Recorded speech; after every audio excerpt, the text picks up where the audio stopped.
बच्चों, वेलकम। आज आपका सेकंड डे है।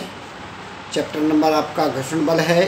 चैप्टर नंबर 8 का घर्षण बल आपका चलेगा। और इसमें कल हमने आपको स्थिर घर्षण बल, सीमांत घर्षण बल के बारे में बताया था। आज आपको गतिक घर्षण से स्टार्ट करेंगे। गतिक घर्षण जो पिंड की गति को बनाए रखता है। अगर कोई गतिमान पहिया वो चल रहा है तो उसकी गति को बनाए रखने के लिए जो घर्षण लगता है उसे गतिक घर्षण कहते हैं। ऐसे भी कह सकते हैं कि जब कोई गुटका समतल पर गति प्रारंभ करता है तो गति के दौरान संपर्क तलों के बीच लगने वाले घर्षण बल को गतिक घर्षण बल कहते हैं। जब गुटका एक समान गति में होता है तो गतिक घर्षण बल एफ के का मान एफ के से व्यक्त करते हैं। एफ के का मान म्यू के आर होता है, जहाँ म्यू के इक्वल टू गतिक घर्षण गुणांक है। तो हमने गतिक घर्षण बल के बारे में बताया। जब कोई गुटका समतल पर गति प्रारंभ करता है तो गति के दौरान संपर्क तलों के बीच लगने वाले आकर्षण बल को गतिक घर्षण बल कहते हैं। इसे एफ के से व्यक्त करते हैं हम।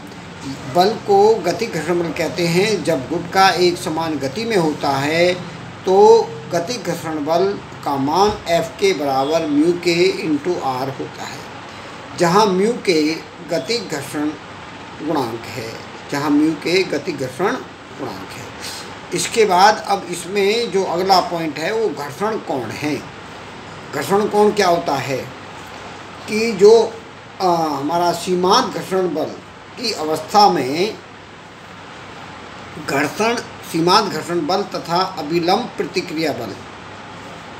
प्रतिक्रिया और के बीच बने कोण को सीमांत कोण कहते हैं। तो हमने इसमें दो बातें हैं कि सीमांत घर्षण बल की अवस्था में जिस समय सीमांत घर्षण बल लगता है तो सीमांत घर्षण बल और अभिलंब प्रतिक्रिया के बीच जो कोण बनता है, के बीच बने कोण को सीमांत कोण कहते हैं। यदि घर्षण बल Fs तथा प्रतिक्रिया बल R हो तो tan theta S equal to Fs upon R। जहाँ ये Fs अपॉन R है, ये जो हुआ हमारा वो Fs equal to mu S R से हुआ। तो इससे Fs अपॉन R का Fs का मान रखेंगे। Fs का मान क्या होगा? म्यू एस अपॉन R से R काटेंगे तो क्या आएगा? म्यू एस क्या है? स्थितिक घर्षण गुणांक है। क्या है ये? स्थितिक घर्षण गुणांक। तो हम ये कह सकते हैं कि tan थीटा बराबर म्यू एस स्थितिक घर्षण गुणांक। घर्षण गुणांक की स्पर्जा सीमांत घर्षण कोण के स्पर्जा को हम घर्षण गुणांक कहते हैं। इसके तुल्य होता है। तो ये आपने देख लिया कि सीमांत घर्षण बल की अवस्था में सीमांत घर्षण बल तथा अभिलंब प्रतिक्रिया बल के बीच बने कोण को सीमांत घर्षण कोण कहते हैं। और सीमांत घर्षण बल जो हमारा Fs और प्रतिक्रिया बल R होता है तो tan थीटा बराबर होता है Fs अपॉन R। जबकि Fs बराबर क्या होता है? Mu S are. तो R से R काटेंगे तो tan थीटा क्या हो गया? Mu S. तो घर्षण कोण की स्पर्जा को घर्षण गुणांक कहते हैं। घर्षण कोण की स्पर्जा को घर्षण गुणांक कहते हैं। इसे हम लैंग्वेज में बोल सकते हैं वैसे tan थीटा बराबर म्यू एस। ठीक है। अब इसमें जो हमारी गति है, गति को बनाए रखता है, उसमें लगता है। तो अब गतिक घर्षण बल के प्रकार कौन कौन से होते हैं?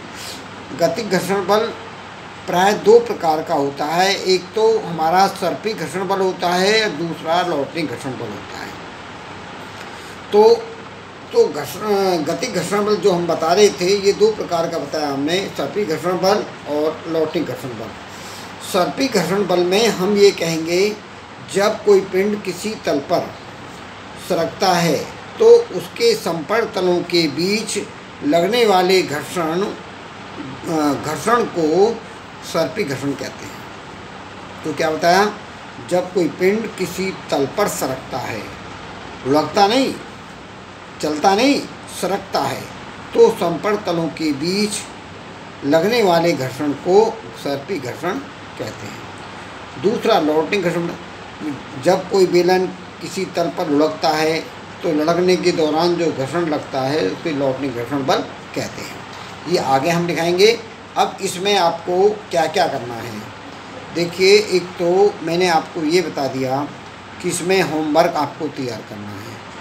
होमवर्क में आप क्या लिखेंगे, पहला तो हो गया कार्य पूर्ण करें, कार्य पूर्ण करें, पहला कंप्लीट वर्क। दूसरा लर्न इट, इसे याद करें जो मैंने लिखा है। तो ये तो हुआ आपका कंप्लीट वर्क करें और इसको लिखें। ये मैंने आपको काम बता दिया, ये आपको याद करना है, तैयार करना है और मैं कल आपसे पूछूंगा और मुझे आप इस बात का जवाब देंगे और मैं समझता हूँ और आपने याद कर लिया तो आपको एक क्वेश्चन आपका पक्का तैयार हो जाएगा। ठीक है, इसके बाद कल यथा समय स्टार्ट करेंगे, इसी बात से समाप्त।